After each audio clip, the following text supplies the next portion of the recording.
ஹல்லேலூயா. கர்த்தருடைய பரிசுத்த நாமத்திற்கு மகிமை உண்டாவதாக. இன்றைக்கும் கர்த்தராகிய இயேசு கிறிஸ்து நமக்கு கொடுக்கிறதான வார்த்தை சங்கீதங்களின் புஸ்தகம் 119வது அதிகாரம் 97வது வசனம்.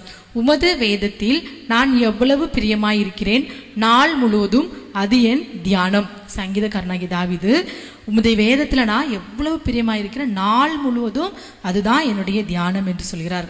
இன்றைக்கு நாம் என்ன சொல்கிறோம்? வீட்டு வேலை எனக்கு, அதனால் என்னால் பைபிள் படிக்க முடியலை, வேதத்தை வாசிக்க முடியலன்னு சொல்கிறோம். ஆனால் தாவீது ராஜா நாட்டே ஆண்டவர், அவருக்கு எவ்வளோ வேலை இருக்கும். அவர் சொல்கிறார் பாருங்கள், நாள் முழுவதும் அது என் தியானமா.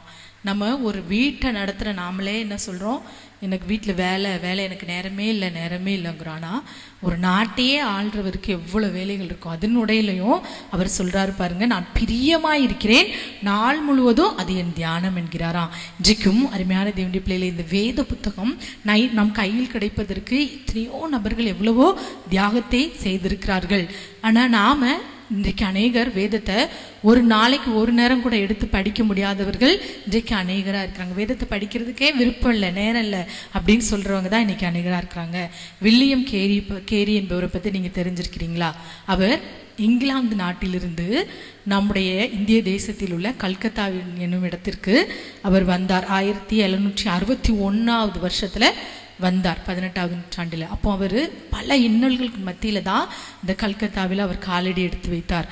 அவர் அப்படி வரும்போது அவருடைய கப்பல் பிரயாணத்தில் அவருடைய சிறு வயது குழந்தை என்ன செய்தது? மரித்தது.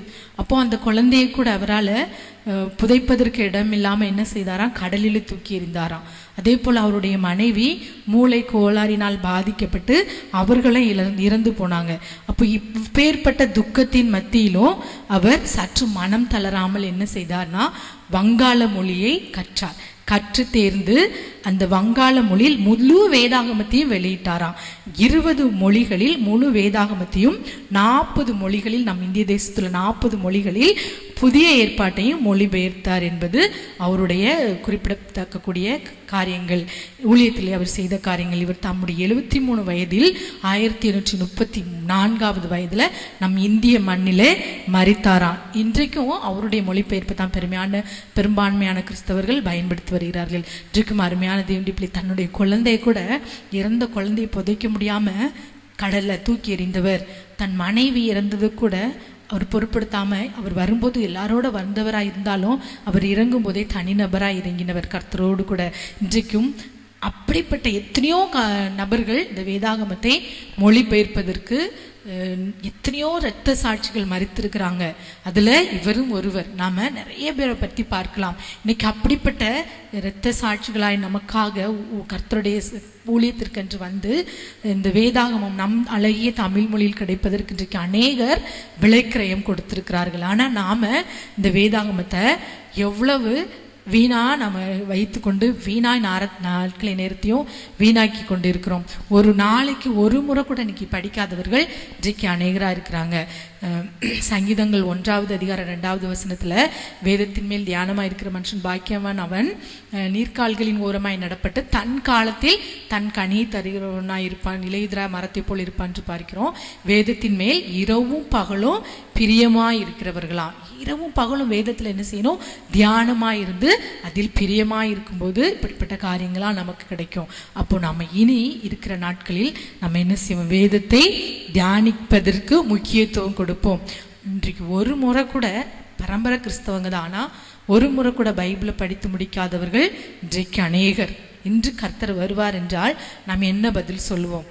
நாம் கேள்வி கேட்டுக்கொள்வோம். அப்போது நம்ம பைபிள் உள்ள காரியங்களை தெரிந்து கொள்வோம், அறிந்து கொள்வோம். அப்புற மதஸ்தலத்திலிருந்து கர்த்தரை ஏற்றுக்கொண்டவர்கள் எத்தனையோ முறை பைபிளை படிச்சிருக்கிறோன்னு சொல்கிறாங்க. ஆனால் நம்மளால் இன்னைக்கு அநேகரால் படிக்க முடிவதில்லை.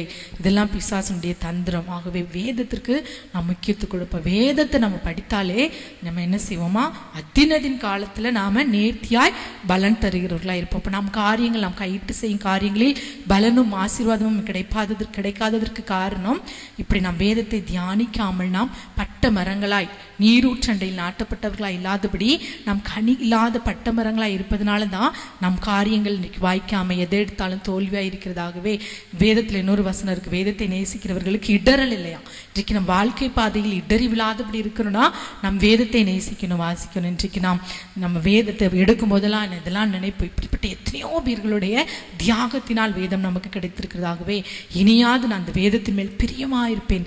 சங்கீதக்காரன் அழகாக சொல்லுவாங்க, நாள் முழுவதும் அது என் தியானம், நாள் முழுவதும் தியானிக்கிறாராம். ஆகவே இந்த வேளையில் நாமும் கூட அதே போல நாள் முழுவதும் அதை நாம் தியானமாக எடுத்துக்கொண்டு படிக்க நம்ம ஒப்பு கொடுப்பாங்க. எல்லாரும் கண்களை மூடி ஜெபிப்போமா. இசப்பாவுமே நாங்கள் நன்றியோடு ஸ்தோத்தரிக்கிறோம் தகப்பனே.